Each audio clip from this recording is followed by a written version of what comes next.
Non-economists use the word demand to mean how much of a product consumers want. In economics, demand isn't how much of a product you want, it's the relationship between all the prices that could be charged for a product and the number of units consumers are willing to buy at each of those various prices.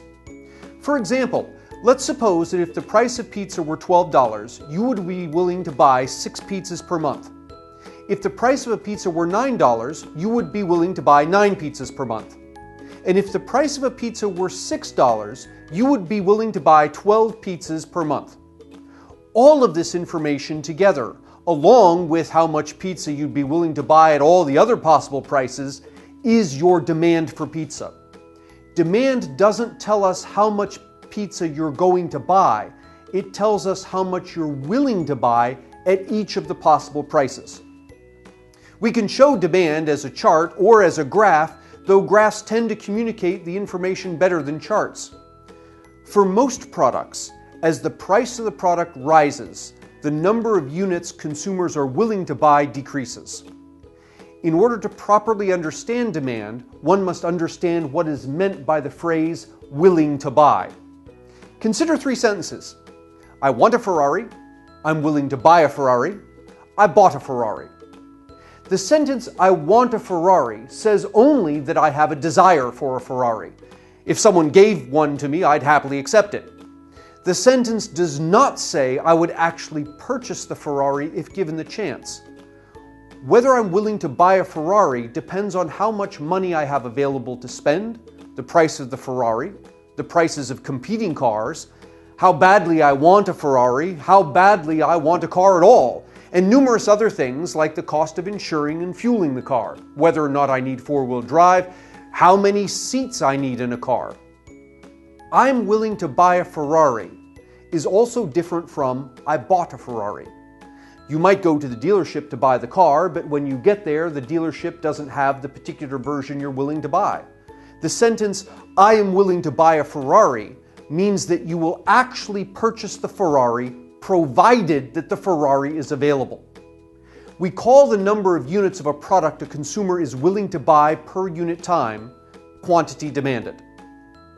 Let's return to a consumer's demand for pizza. Suppose the price of pizza is $12. According to the consumer's demand, the consumer is willing to buy 6 pizzas per week. The 6 pizzas per week is the consumer's quantity demanded.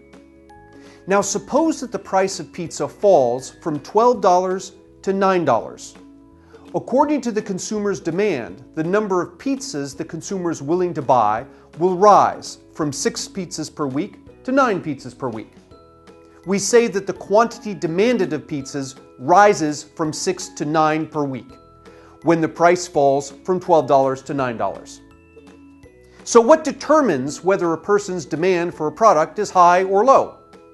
There are many factors that go into determining a consumer's demand. Economists divide these factors into 3 major categories: the consumer's preferences or tastes, how much the consumer has available to spend, and the prices of other products. Preferences summarize how the consumer feels about the product, independent of prices and the consumer's available money. As the person's preference for a product rises, his demand for the product rises. As the person's preference for a product falls, his demand for the product falls. How much money a person has available to spend also affects his demand. The more money the consumer has available to spend, the more the consumer will tend to buy the product. The greater will be the consumer's demand for the product.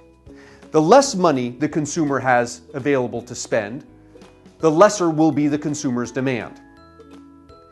How the prices of other products influences consumers' demands depends on what those products are. For example, we're talking about the demand for eggs. Suppose you prefer to eat eggs with bacon. For you, eggs and bacon are complements, 2 products that you tend to consume together. If the price of bacon is high, you will tend to consume less bacon.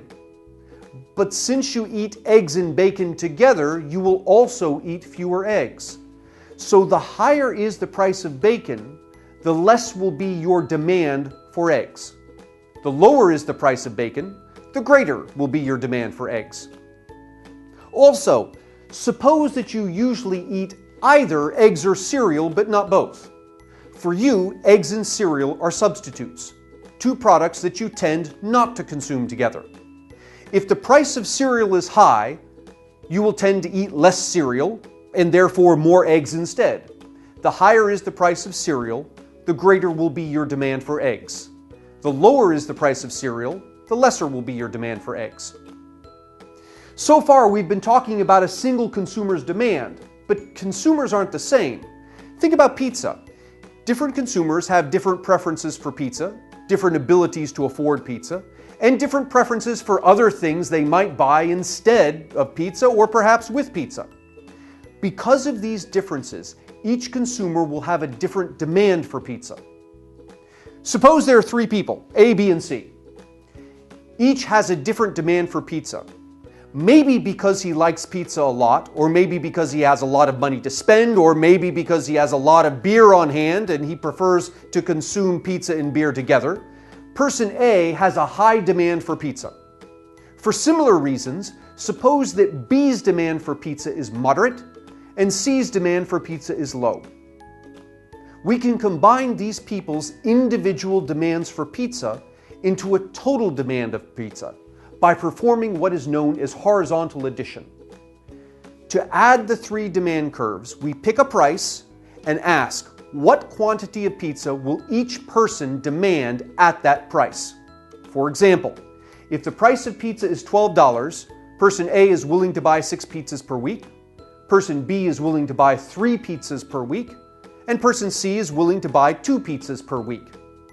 So if the price of pizza is $12, then the 3 people are willing to buy a total of 11 pizzas per week. Similarly, if the price of pizza is $9, the people are willing to buy a total of 18 pizzas per week. And if the price is $6, the people are willing to buy a total of 25 pizzas per week. When we horizontally add all the individual demands, we get the total demand for the product. This gives us a fourth factor that influences the demand for a product: the number of consumers. The greater is the number of consumers, the greater will be the total demand for the product. The lesser is the number of consumers, the lesser will be the total demand for the product.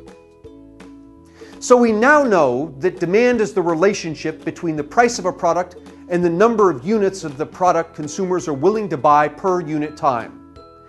And we know that altering consumers' preferences, the money they have available to spend, the prices of substitutes or complements, or the number of consumers will change demand.